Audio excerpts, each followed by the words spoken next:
All right, back now with our continuing team coverage of today's tornado, last night's tornado outbreak, but the aftermath today. Governor Mike DeWine, as we showed you earlier in our live coverage, traveled the state by helicopter, taking a close look at all the areas, including Trotwood, one of the hardest hit by the tornadoes last night. Yeah, we're getting a new look at some of the damage there as 2 News reporter Aaliyah Williamson is live from Westbrook Village with more on how that neighborhood is working to recover.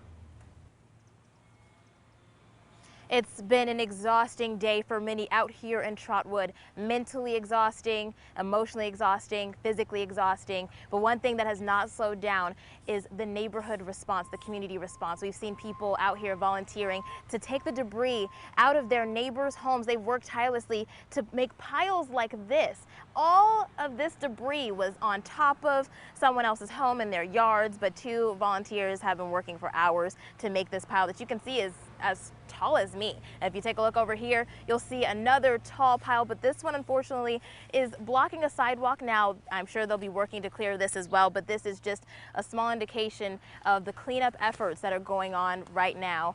And we're going to go to Governor Mike DeWine and hear what he had to say when he visited about the devastation. If you lost your house and if all your belongings are gone, and you know, that's got to be horribly traumatic. I mean, Fran and I saw it during the Xenia tornado, and we kind of lived through that.